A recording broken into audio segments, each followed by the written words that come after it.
My name is Emily Carter, and I was 34 years old when everything changed in one single evening. You know, people often talk about family dinners as warm gatherings filled with laughter, comfort, and the scent of roasted chicken. But that night in Desert Ridge, Phoenix, the dining table turned into a battlefield. I walked into my parents' house with my heart pounding, clutching two pieces of news I thought would finally make them proud of me. I had been promoted to senior project manager with a raise that pushed my savings into six figures, and I was newly engaged to Evan, a man who loved me for who I was. These were milestones most parents would celebrate. But for me, the moment I tried to share them, it became the breaking point of my life. I remember how the room buzzed with chatterforks, clinking voices overlapping in praise for my brother Stephen and my sister Cheryl.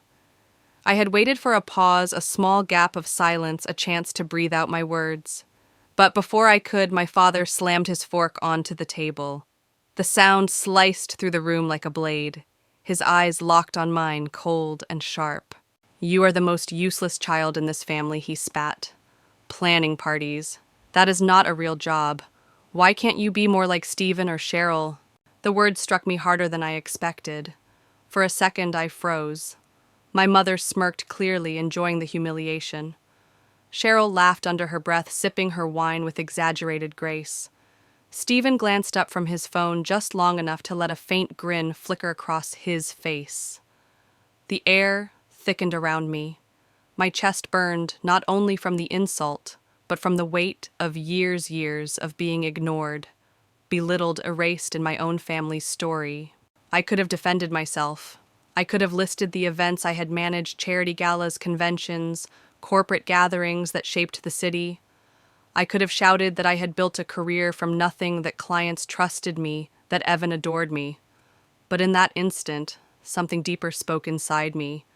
Not anger, not shame, something stronger: resolve. I smiled, a slow, deliberate smile that seemed to ripple through the room. My mother's smirk faltered. Cheryl's laughter stumbled into silence. Even my father's glare wavered for a fraction of a second.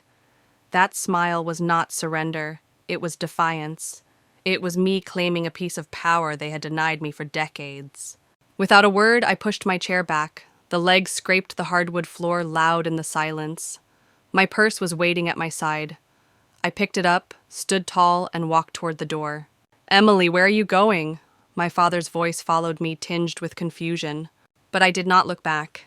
The front door shut behind me with a final thud, sealing their voices inside. Outside, the Arizona night wrapped around me, warm and vast. My hands trembled, not with weakness, but with clarity. I had been carrying them for years, paying their bills, covering their debts, keeping their house afloat. And yet, they had the audacity to call me useless. That night, as I sat in my car staring at the quiet street, I made one decision. It was simple but powerful enough to flip everything upside down. I chose myself, and none of them were ready for what came next. Now, if you were in my place, would you have stayed at that table and fought back, or would you have walked out like I did? Tell me in the comments. I really want to hear your story, because this was just the beginning. And as I drove away from that house, I knew the reckoning for my family had only begun. When I stepped into my car that night, the silence inside felt heavier than any words they had thrown at me. The street outside my parents' house glowed under the orange light of street lamps, but in my chest there was only a hollow ache. For years I had stayed at that table, swallowing their insults, hoping that maybe one day they would see me. But walking away, leaving without a fight, was the first real act of freedom I had ever taken. I gripped the steering wheel, staring out into the dark Arizona night, and I realized something important. I did not need to prove myself anymore. I did not need to beg for love that would never be given. My smile back at the table had been more powerful than any speech. It was my way of telling them I am done. Still, the choice was not easy. My mind raced. Would I regret leaving? Would they spin the story, call me dramatic, ungrateful? For a brief second, fear crawled up my throat. But then I remembered every check I had written, every bill I had covered, the $1,500 a month to save their mortgage, the $3,000 for my father's surgery, the $5,000 I had given Cheryl to finish law school. I had given them everything, and they had the nerve to label me useless. That night I made a vow. I would stop financing the very people who broke me. I would cut the cord that tied me to their chaos. I would reclaim my life. And so with hands still trembling, I pulled out my phone. The screen glowed in the darkness, and my reflection looked back at me, tired, bruised, but steady. I typed a message, each word a stone thrown at the prison they had built for me. No more money, good luck. I hit send. Then without hesitation, I powered the phone off. The screen faded to black, and with it the weight of years began to lift. In that moment, I knew my family's world was about to shake. They had depended on me like oxygen, never imagining I would cut them off. But I was done being their lifeline. For the first time, I was choosing me. The road ahead was uncertain, but it felt open wide and mine to claim. And let me ask you this. Have you ever reached a point where you realized silence was louder than any argument? Where walking away was the strongest statement you could make? If you believe in choosing yourself when no one else does, hit that like button and subscribe so we can keep sharing stories that remind us all of our worth. I drove into the night with a strange calm in my chest. The house behind me buzzed with voices that would never change. But ahead I imagined Evan waiting at home, his steady smile, his gentle laugh. He was my anchor, my future, my proof that love did not have to hurt. For years I had carried their burdens, and now I was free. They had no idea what was coming next, but I did. And that knowledge gave me peace. This was no longer about revenge. It was about survival, about dignity, about freedom. And for the first time in my life, I felt alive. Growing up in Desert Ridge, Phoenix, I always knew where I stood in the family lineup, and it was never in the spotlight. My brother Steven was the golden child.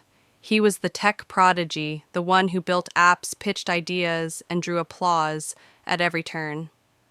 My sister Cheryl was the princess striding through life in tailored suits, winning real estate battles downtown, and making headlines in the Phoenix Business Journal. And then there was me, Emily, the middle child, the one whose work was always dismissed with a half smile and a condescending shrug. My father Thomas adored Stephen.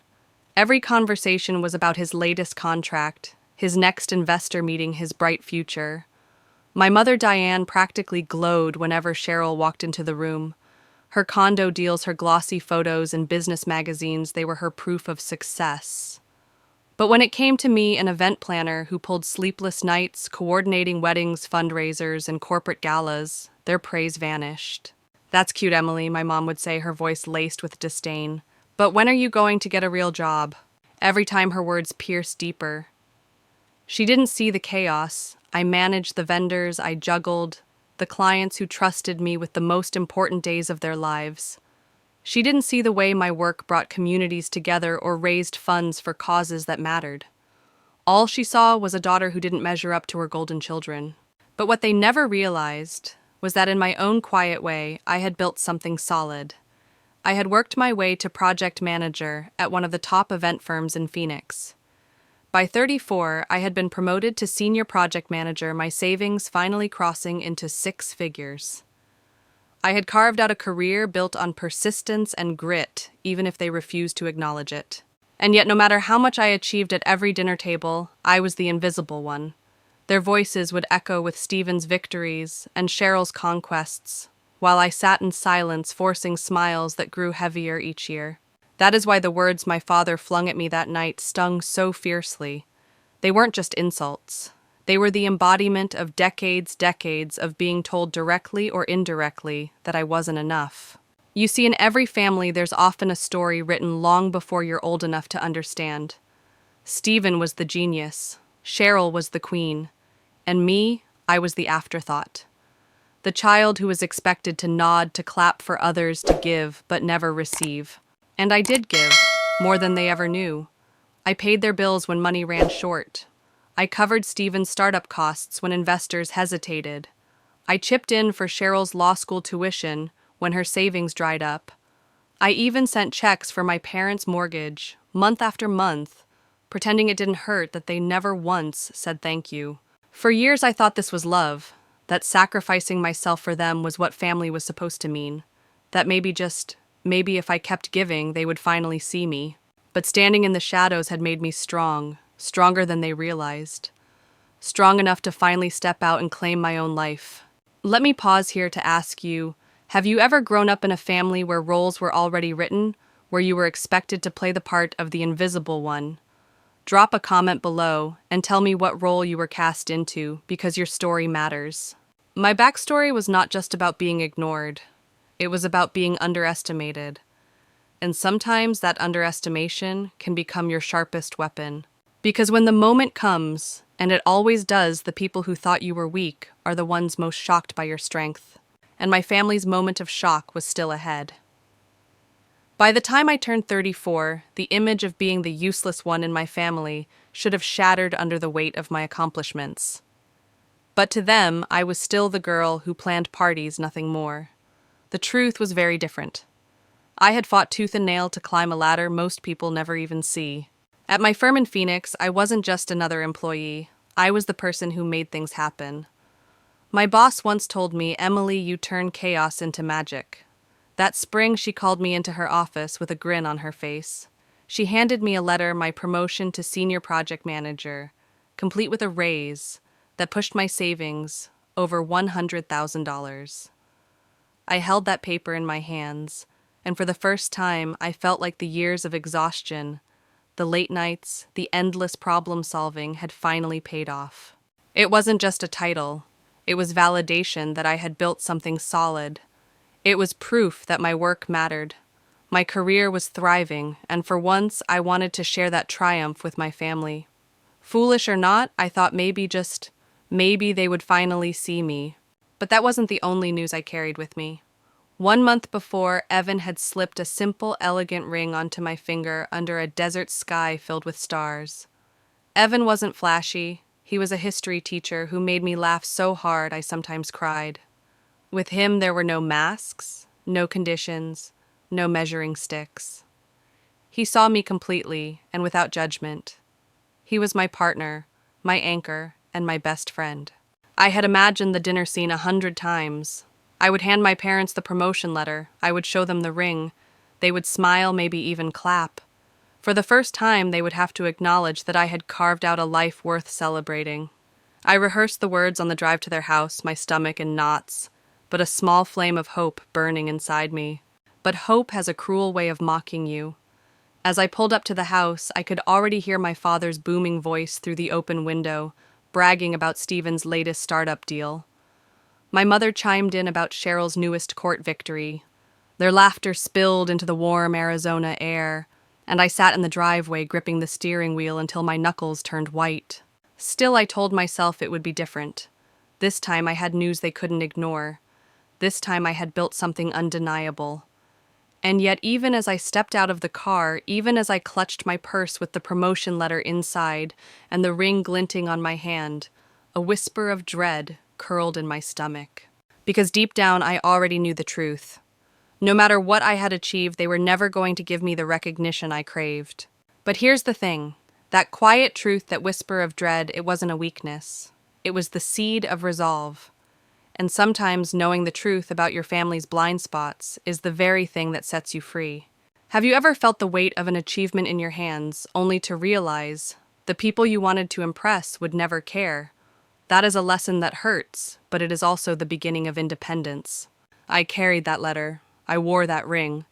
But most importantly, I carried myself with a strength they would soon regret underestimating. That summer, I poured my heart into something I thought would finally bridge the distance between me and my family. It wasn't a check or a bill payment or another sacrifice they could take for granted. It was personal. For weeks, I stayed up late surrounded by photographs spread across my living room floor. I gathered snapshots from our childhood grainy pictures of us running barefoot in the Desert Ridge backyard, Polaroids of birthdays with melting ice cream cakes, even my parents' wedding photos that I had carefully restored. Page by page, I built a family photo album. Not just images, but captions written by hand. notes about the stories behind each moment, stickers and decorations to make it feel alive. It wasn't just a gift, it was my way of saying I still believe in us. I still believe this family can be more than comparison and cruelty. By the time dinner approached, I wrapped the album in gold paper and placed it gently in my bag. I told myself this would set the tone. I would hand it to my parents before the meal. They would see the work, the love poured into it, and maybe for once their faces would light up with pride instead of disdain. The photo album would soften their hearts.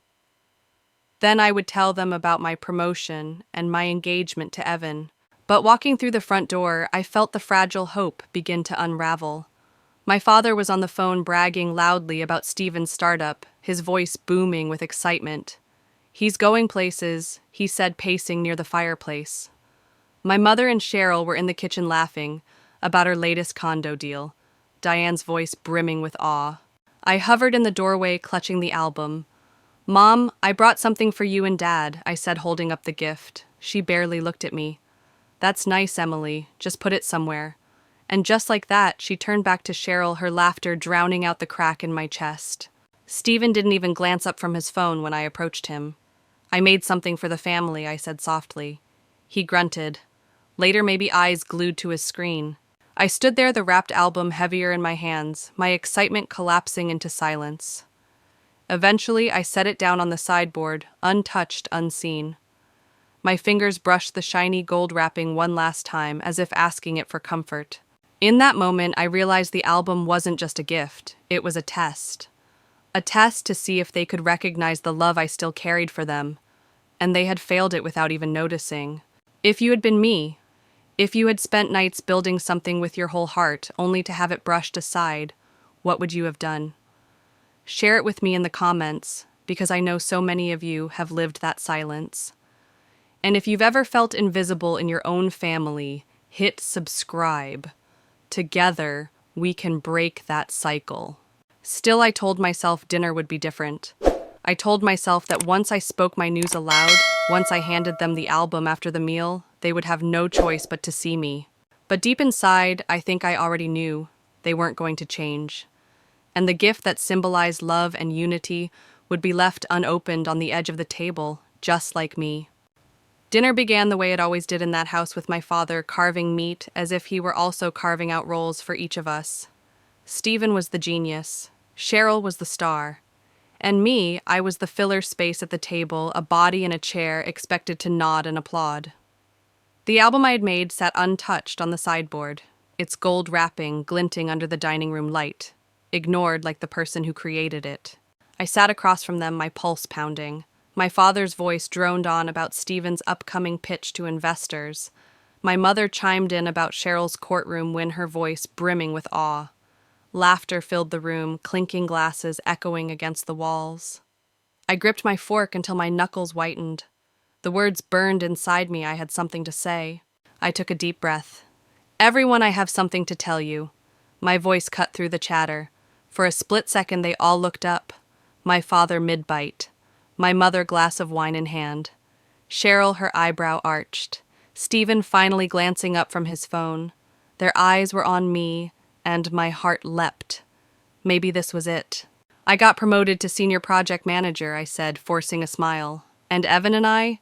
The sound of a fork slamming against porcelain made me flinch. My father's glare sliced through me. "You are the most useless child in this house," he said, his voice dripping with scorn. "Planning parties. That is not a real job. Why can't you be more like Stephen or Cheryl?" The words landed like a whip. My mother's lips curled into a mocking smirk. Cheryl's laugh rang sharp, cruel, echoing like glass shattering. Stephen didn't laugh, but the grin on his face was enough. In that moment, every year of dismissal, every sneer, every cold shoulder condensed into one brutal strike. My chest tightened, heat burning up my throat. I could have shouted back. I could have thrown every achievement in their faces. The six-figure savings, the corporate galas, the engagement to a man who loved me unconditionally. I could have told them I had kept their house from foreclosure with $1,500 every month. I could have told them I had saved my father's life by paying $3,000 for his surgery. But something shifted inside me. Their expressions, smirks, laughter, disdain told me all I needed to know. They would never care. Not really. Not ever. So instead of fighting, I did something that shocked even me.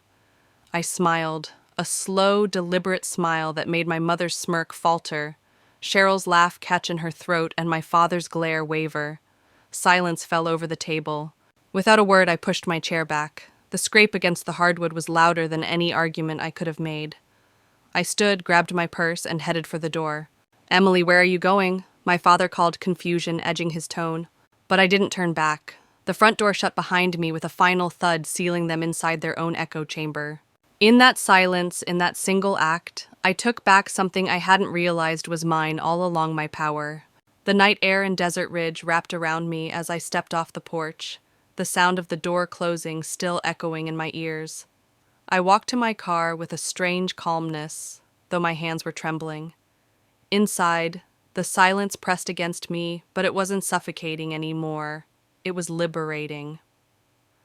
For years, I had sat at that table, swallowing humiliation, clinging to hope that one day they would see me. But tonight was different. Tonight, I wasn't waiting for their validation. I sat in the driver's seat, staring out through the windshield. My purse sat in my lap, the promotion letter inside the ring on my finger, catching the faint light from the street lamp. They would never know how hard I had worked, how much I had sacrificed. But from this moment on, they would feel it. I pulled out my phone, my thumb hovering over the screen. The thought of sending the message filled me with both fear and clarity. For years, I had been their safety net, the one who paid $1,500 every month to keep their mortgage afloat, the one who had covered $3,000 for my father's heart surgery, the one who had given Cheryl $5,000 so she could finish law school. They had never thanked me. They had never even acknowledged it. Instead, they had the audacity to call me useless. My jaw tightened. Enough was enough. I opened the family group chat. My father's name, my mother's, Cheryl's, Stephen's, all of them together on that glowing screen. My fingers typed quickly, each word like a blade cutting through the years of silence. "No more money. Good luck." I stared at the words, my heart thudding. Then I pressed send. The message flew into the chat like a match tossed into dry grass. And in that moment, I felt lighter than I had in years.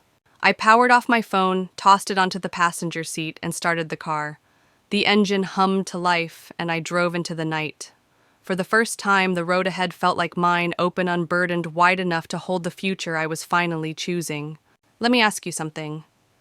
Have you ever reached that breaking point, the moment when you realized you weren't just walking away from the people who hurt you, but walking toward yourself? If you were in my shoes, would you have sent that message? Tell me in the comments. I want to know how you would have handled it. As I turned the corner, I felt something unfamiliar, but fierce burning inside me. This wasn't just about money. It was about dignity, about reclaiming my worth, about never again allowing them to decide my value. For years I had carried their weight, and tonight I put it down. And though they didn't know it yet, my absence, the end of my support, was going to unravel their carefully constructed world, piece by piece. The next morning, sunlight poured through my curtains, golden and warm, but I had barely slept. My phone buzzed on the nightstand, 42 missed calls, countless texts. The desperation practically bled through the screen. My mother's frantic messages, my father's short, sharp words, and one text from him at 3 a.m. that simply said, "Please." I stared at it, my stomach tightening. For a moment, guilt tried to creep in. But then I remembered his voice from the night before, spitting the word useless, like it defined me. That guilt evaporated into something steadier, clarity. I unlocked the phone, opened our family group chat, and let my fingers fly. "Since you think I'm useless," I wrote, "let's clear something up. For years, I paid $1,500 a month to cover your mortgage. I paid $3,000 for Dad's heart surgery. And, Cheryl, I covered $5,000 of your law school fees when you couldn't make it. You're welcome." I hit send, my heart pounding. The message sat there glowing on the screen like a line carved into stone. Sharp, final, irrevocable. For years I had carried their secrets. I had been their invisible safety net, the quiet benefactor who kept their lives intact. They mocked me to my face while leaning on the money I worked myself to exhaustion to earn. And now the mask was ripped off. I didn't wait for their reply. I set my phone to Do Not Disturb and got ready for the day. My chest felt lighter, my steps steadier. For once I wasn't the one shrinking. They were. And it didn't take long for the impact to ripple through.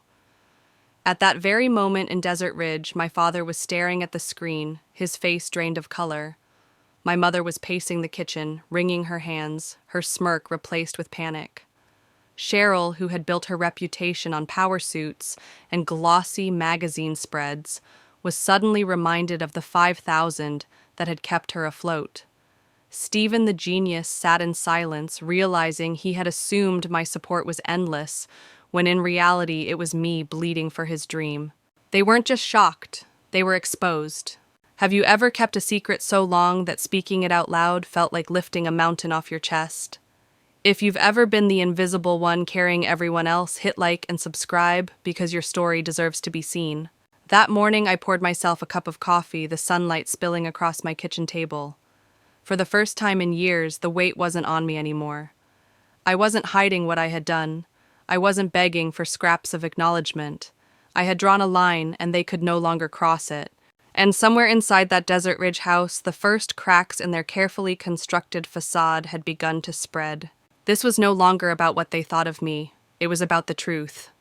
And the truth had a way of burning down illusions. Later that day, as I sat in my apartment sipping coffee, my phone lit up with a name I actually wanted to see Grandpa Edward. His voice, though shaky with age, carried a sharpness that cut through decades of silence. "I saw your message, kid," he said. "Good for you. I'm proud you stood up." My throat tightened. He didn't stop there. He told me he had already called my parents that morning. I tore into them, he said. Told them they'd been bleeding you dry. You carried this family and they dared to call you useless. Shame on them. I could picture it, my father stammering, my mother scrambling for excuses. For once, they weren't in control of the story. Edward's words weren't just defense. They were a hammer breaking the illusion that I was weak. Back at the Desert Ridge house, my absence was a storm they couldn't weather. Diane was frantic, pacing the kitchen, her voice trembling as she demanded my father fix the situation. "How are we supposed to pay the mortgage now?" she snapped. My father, usually so composed, lashed out shouting that I couldn't just cut them off. Cheryl, for once, had nothing to say. Her law school debt was now a glaring truth. Stephen sat silent, his face pale as he reread my words. For years they had built me up as the failure, the shadow behind their light. But my message had flipped the script. I wasn't their weakest link. I had been their foundation. And now that foundation was gone. This was the moment everything began to shift, and they knew it. Let me pause here and ask you something. Have you ever reached a point where you stopped being the silent supporter and finally made your absence felt? That moment when the people who underestimated you realized they needed you more than you ever needed them. Stay with me because what happened next will shock you even more. My grandfather's voice softened as he ended the call. "You don't owe them anything, Emily," he said. "Keep shining. Let them live with the mess they made." When the line went silent, I sat back and breathed. The chaos was no longer mine to carry. It was theirs. And for the first time in my life, I felt steady. But inside that house, the real unraveling had only just begun. While I settled into a calm morning, my family's house in Desert Ridge turned into a war zone. The revelation of my message didn't just bruise their pride, it ripped away the foundation they had been standing on for years. My mother Diane stormed across the kitchen, her hands trembling as she waved the foreclosure notice. "We can't make the next payment without her money," she cried, her voice cracking with a panic I had never heard before. For decades, she had been the composed one, smirking at my efforts, dismissing my career. Now she was unraveling. My father Thomas, usually the stoic head of the table, snapped.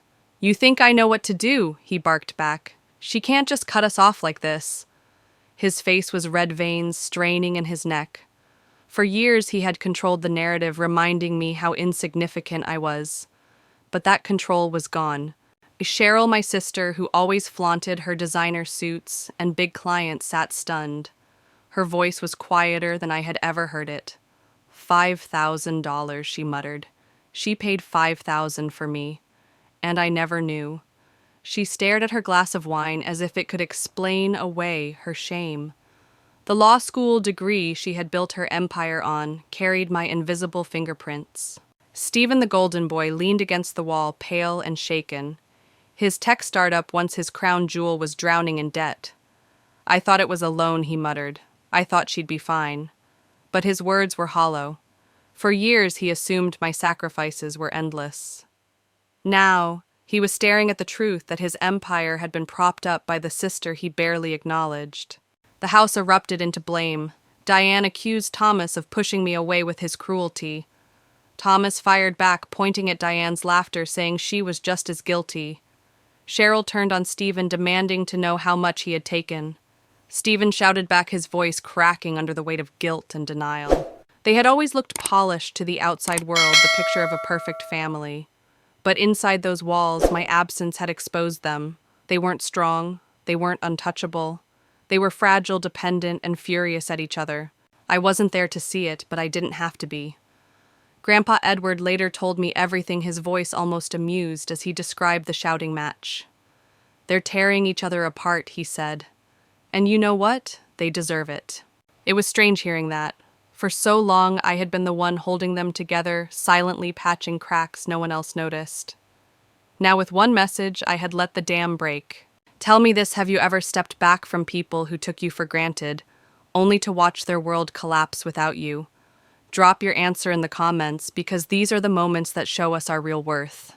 Back in my own apartment, I poured another cup of coffee, steady and grounded. Their chaos no longer belonged to me. Their blame games, their frantic voices, their unraveling, it was all theirs to handle now. And for once I didn't feel guilty. I felt free. Upis. 3 days after my message detonated in the family group chat, my grandfather Edward decided enough was enough. He called for a family meeting, his voice sharp, his patience gone. For years he had watched from the sidelines as my parents praised Stephen, indulged Cheryl, and dismissed me. But now with the truth out in the open, he was ready to hold court. The call started with static before his voice came through firm despite his age. James, Diane, Cheryl, Stephen, sit down and listen. My parents exchanged nervous glances. Cheryl shifted in her chair and Stephen rolled his eyes, but they obeyed. Grandpa had always carried an authority none of them dared to challenge. You've lost Emily because of your arrogance, he began. His words were like hammer strikes. She paid your bills. She kept your house standing. She even carried your education, Cheryl. And you treated her like trash. You called her useless while she was keeping you alive. Shame on you. My father tried to interrupt, his voice, stumbling. Dad, you don't understand. Edward cut him off with a thunderous roar. Loyalty. You think you understand loyalty. You called your daughter useless while cashing her checks. You don't deserve her loyalty. My mother's voice wavered, trembling. We didn't know, Father. We didn't realize. Don't you dare lie to me, Diane Edwards snapped. You knew exactly what she was doing. You were happy to let her bleed so long as you got to brag about your golden children. The silence that followed was suffocating. My father's face was red, his jaw clenched. My mother's eyes darted away, shame flickering across her expression. Cheryl looked small for the first time in her life, her lips pressed tight. Stephen fidgeted, muttering something about how he thought the money was just a loan. That was when the shouting began. Cheryl turned on my father, her voice high and sharp. You drove her away. You always favored Stephen. Stephen snapped back. Don't pin this on me. You took her money too. My mother tried to calm them, but her voice cracked, admitting the truth aloud. We can't afford the house without her. The admission hung in the air like smoke. The perfect family image they had built was collapsing in front of the one person they couldn't fool, Edward. He shook his head slowly, his voice heavy with disappointment. You are reaping what you sowed. Emily owes you nothing. Fix your own mess. And with that, he hung up. Later, he told me it was the loudest family call he'd ever heard. But I don't regret a single word he said, and neither did I. For years I had sat in silence while they tore me down. Now they were tearing each other apart, and it had nothing to do with me. Sometimes the loudest statement you can make is walking away. Months slipped by, and I stayed firm in my silence. No late-night phone calls answered, no checks mailed, no attempts to patch the cracks in a house that had been crumbling long before I walked away. For once, my life was mine, untouched by their chaos. At work, everything I had fought for was finally taking shape. My boss called me into her office one Monday morning. The sun streamed through the blinds, painting stripes across her desk as she handed me a new letter. "Emily, you've earned this," she said. I unfolded the paper with trembling hands. It was my promotion to Director of Projects. Director. A title I had once only dreamed of. My team clapped, my chest swelled, and for the first time I felt the respect that had always been denied at home. The raise was enough to secure something else, a down payment on a new house. Evan and I had spent weekends driving through Scottsdale, peeking into open houses, imagining a future that belonged to us. Finally, we found it, a cozy 2-bedroom on a sunny corner lot with a small backyard, perfect for quiet evenings and maybe someday children. The smell of fresh paint filled the air as we unpacked boxes, laughter spilling between us. Evan teased me about my terrible packing skills, and I shoved him playfully, joy bubbling inside me. This wasn't just a house, it was proof. Proof that cutting ties hadn't left me broken, it had set me free. Meanwhile, my phone was quieter than ever. The desperate calls and texts from my parents, Cheryl and Stephen, had slowed to silence. Weeks earlier, I had blocked them all. Every voicemail, every manipulative plea, every guilt-ridden "we need you" faded into a past I no longer carried. The only tie I kept was Grandpa Edward. His letters arrived every few weeks, handwritten in shaky cursive. "You're doing right by yourself, kid," he wrote. "I've always seen your strength even when they didn't. Keep going." I kept those letters in a wooden box on my desk. Each one, a reminder that someone in my family had chosen to see me, to believe in me. On quiet nights, Evan and I sat in the backyard under the Arizona sky string lights glowing softly above us. He would squeeze my hand and whisper, "You don't need their approval. You're enough." And I knew he was right. But here's where the story takes a sharper turn. Because while my world was expanding, theirs was collapsing. Foreclosure notices, failed deals, sleepless nights. They were paying the price for years of entitlement. And what happened next? What came crashing down on them was a reckoning they never saw coming.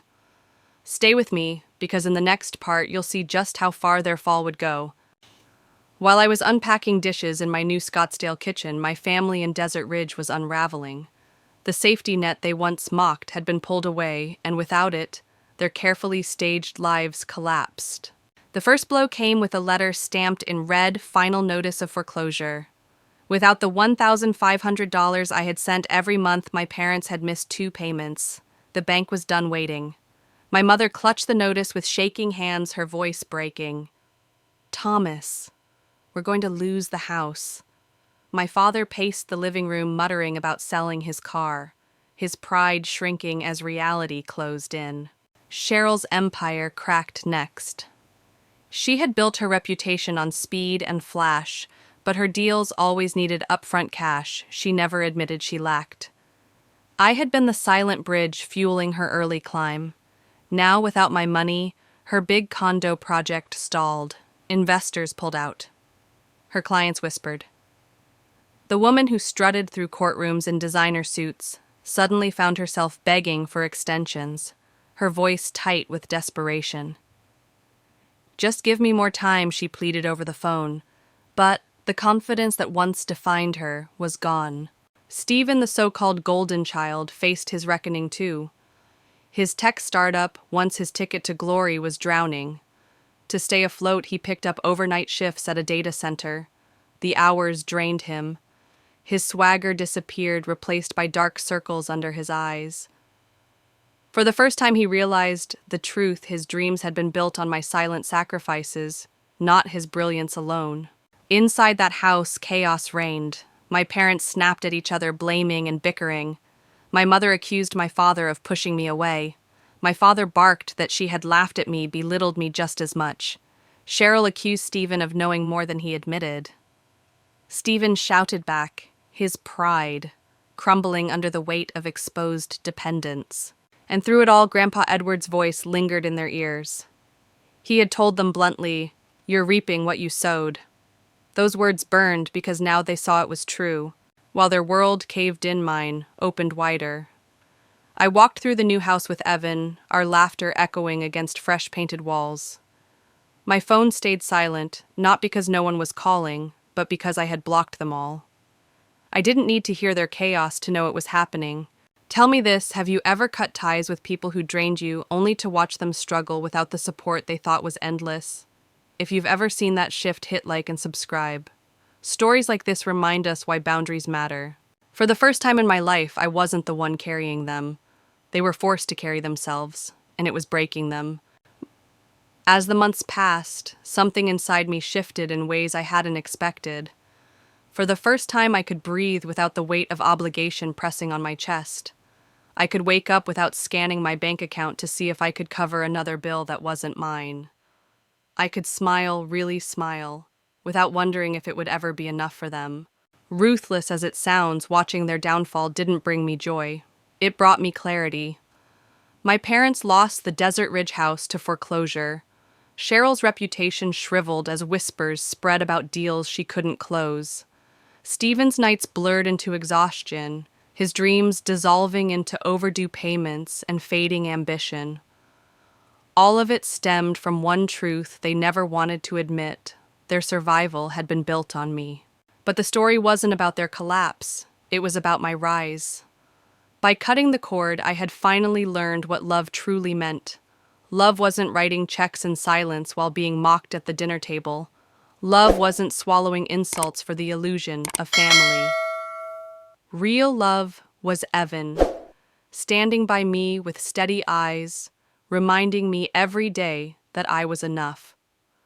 Real love was Grandpa Edward, his shaky handwriting on crisp stationery, telling me he had always seen my strength. For years I had been taught that saying no was selfish, that drawing boundaries meant betrayal. But I had learned the opposite.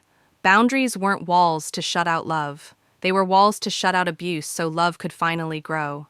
Some nights I sat in our backyard under the Scottsdale sky, the desert air warm against my skin. I thought about the girl I had been, the one who sat invisible at family dinners, desperate for approval. I wanted to reach back through time and whisper, "You are not useless. You are the backbone. And one day, you'll see it too." Because here's the truth. Walking away didn't make me selfish. It made me whole. And maybe you need to hear this if you are giving and giving only to be called less, only to be dismissed. Stop. Say no. Draw the line.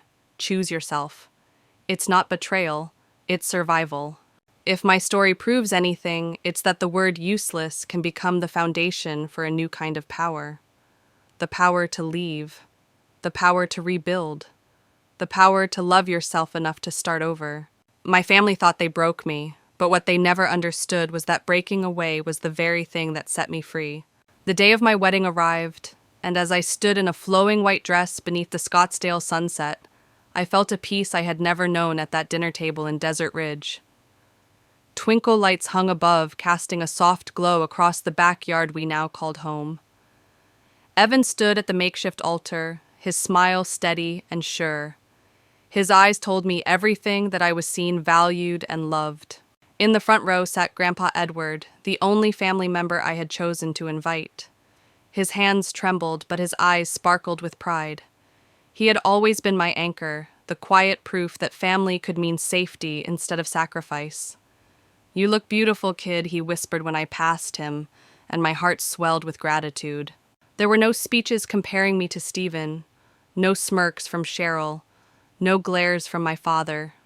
Just vows exchanged under the Arizona sky, promises of love and partnership spoken from the heart. Our friends cheered as Evan kissed me, and for the first time in my life I wasn't performing for anyone's approval. I was simply living. Later word reached me through a mutual friend. My parents had been forced into a cramped apartment on the edge of Phoenix after losing the Desert Ridge house. Cheryl's name was now a cautionary tale in real estate circles. Stephen, once the golden child, was burning out under endless night shifts, his dreams of glory fading into debt. Their empire of pride had collapsed without me. I didn't feel triumph. I felt release. Their downfall wasn't my victory, it was their reckoning, and I was free of it. As Evan and I danced under the stars, Edward clapped gently, his voice carrying over the music. "I'm proud of you," he said. That moment, more than any check I had ever written, more than any forced smile I had given at family dinners, was the validation I had longed for. And maybe this is the part where I turn to you. Have you ever been called useless, invisible, or not enough? Have you ever had to walk away to find your worth? If my story resonates, let me invite you. Share your experience in the comments. Subscribe for more and watch the next video where we dive into another story of breaking free from toxic ties. Because the truth is simple, happiness doesn't come from begging for approval. It comes from choosing yourself. And sometimes walking away isn't the end of the story, it's the beginning of your freedom. When the music faded and the guests drifted home, I found myself standing barefoot in the backyard, the desert air cool against my skin. Evan was inside laughing with friends as they gathered the last of the dishes.